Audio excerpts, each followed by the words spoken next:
Whereas man like Klitschko will be busting me up in that ring. Sure. To be a great fighter, you have to do great things. This is a fight that can change from champion to legend overnight.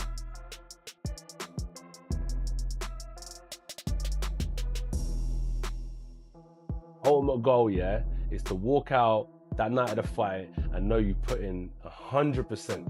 You put in 100% every minute of the day, or every other minute of the day, because no one's perfect. Every other minute of the day, you try to give your all to your craft.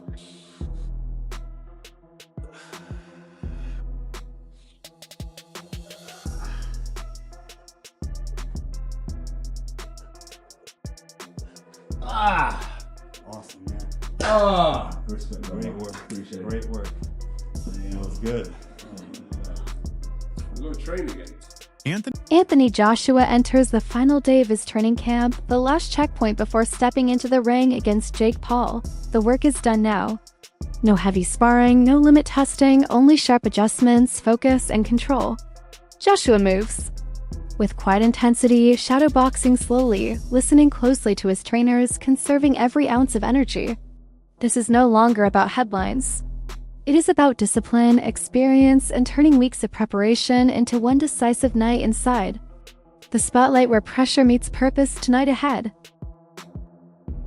There is no hard part about being a professional boxer. It's a blessing. And if I wasn't a professional boxer, it'd be a blessing as well. Because as I said, wealth comes in character. It's not about status. There's no big difference to what I do that determines who I am. It's just boxing is a blessing because I do it for passion, not for occupation. Do you know what it is on that ring walk? There's no turning back. If I was that nervous, I think I would dodge a fight. I wouldn't bother training. And like for like 3 months, it'll be on my mind and stuff. If I was that nervous, I probably just wouldn't do it. By mid-morning, Joshua's routine moves with quiet precision. A light jog around the gym, stretches measured and controlled, joints warmed rather than pushed. There's no frantic energy, no anxious pacing, only the calm weight of a man who knows exactly what tomorrow demands. Every breath is deliberate, every step intentional. This final stretch isn't about exertion anymore. It's about mindset, legacy, and the story poised to unfold under the Miami lights, where preparation, focus, and experience meet the moment of truth. I feel like I'm getting stronger, and I feel by the time the fight comes, I'll be at peak performance. So being out here in the States, I can really see a change in Josh. Like, his mindset is one thing that, being out here, it's like so tunnel vision. It's like every single day is geared towards something in camp. So everyone back home will be like, oh, so what did you do on Thursday? You had the day off? And it's like, it's a day off, but it's a day off to get ready for the day on. Damn. Fucking hell. Fuck. So there we have it. Back on my feet. I got through the pain of the blister. Joshua's name carried weight. An Olympic gold medalist standing 6'6", with a professional record of 28 wins, 25 by knockout, and a resume filled with elite opponents and championship nights. He had experienced both the pinnacle and the depths of his career, including a defining loss to Daniel Dubois in 2024, after which he took nearly a year away from the ring to reset his life, rebuild his mindset, and prepare for a return that demanded more than just skill. It required focus, discipline, and renewed purpose. His body's really started adapting to the positions and stuff. And for a big man like this, man, like this is great. But his background, your background is gymnastics? Gymnastics, yeah. I've been coaching 45 years. People just like, especially like boxing, well, they need to be a little tight for aggressiveness and come back and all. Yeah. But flexibility give you longevity. More flexible, more mobile, more range of motion you have, your career can be much longer. And one, it's a prevention for injury.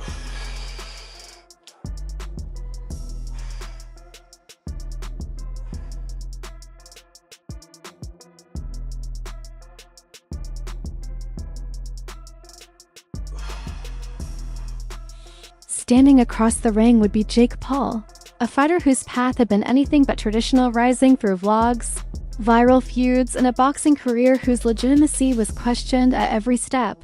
His record of 12-1, including 7 stoppages, featured wins that drew both attention and skepticism. But this was different. This wasn't Tommy Fury or an MMA crossover.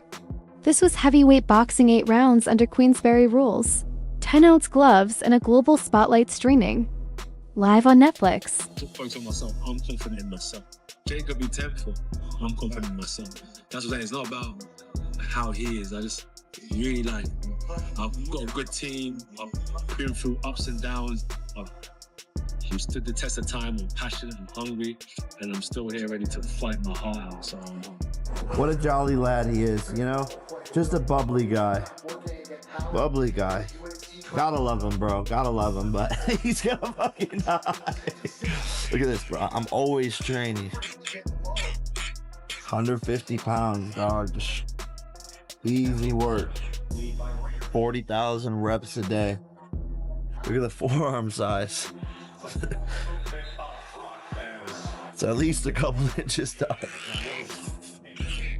Do you have an iced coffee brought to you by anybody? Nope.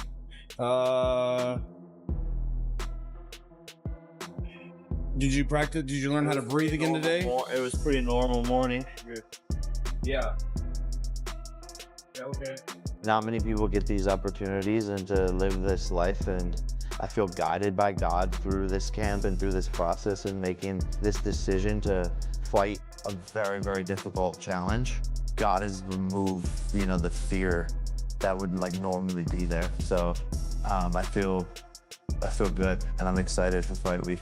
This fight for me is way more exciting than Gervonta, and I think because it's more exciting for the fans and because of the fact that it's a harder challenge for me. People had a lot of excuses against Gervonta and, oh, it's a smaller guy, blah, blah, blah, the weight difference. And now I flip-flop the roles. Everyone thinks I'm gonna die, and they don't know what I'm capable of. And so being the underdog and being able to go in there and showcase what I'm gonna do to Anthony is more exciting for me, and I'm thinking more exciting. Jake Paul has embraced one of his most consistent messages.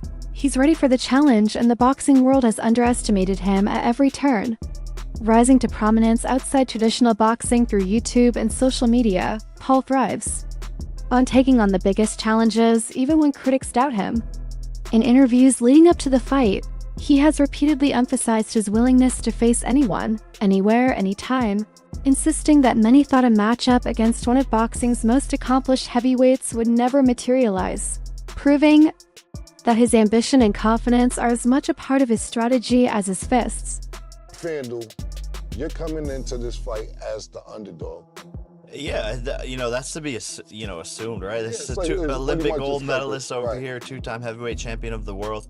But I've been an underdog my whole life, man. I've had to fight for everything that I've gotten, earned my position all the time, and I've honestly had some of my best performances coming in as an underdog, and I don't really look at the betting lines and all, who's this favorite, who's that, because to me, none of that matters. I know what I'm capable of and the work that I've put in.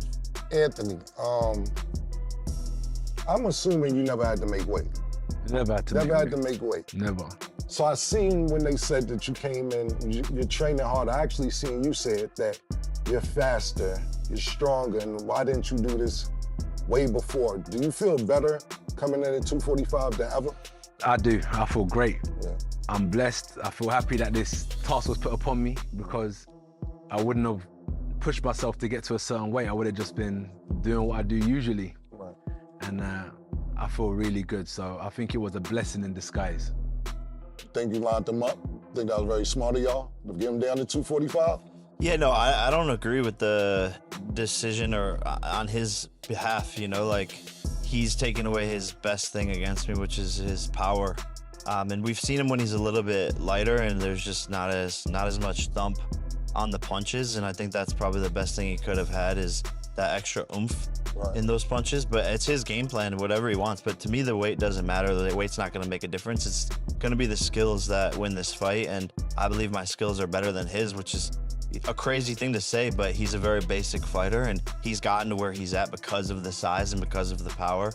So the skills are what's going to win this fight, and he's seen that with Usyk when he fought him, and so I believe. For Anthony Joshua, the fight against Jake Paul has been more than just another date on the calendar. It has become a blessing in disguise, reshaping the narrative of his career's current chapter. When Team Paul proposed a weight limit for the bout, Joshua accepted the challenge, dropping to 243.8 pounds. A transformation he says has made him feel stronger and faster. This unexpected shift, sparked by the matchup, has renewed his confidence and turned what could have been an inconvenience into an opportunity, giving him fresh motivation and a sense that this fight is a chance to redefine his trajectory.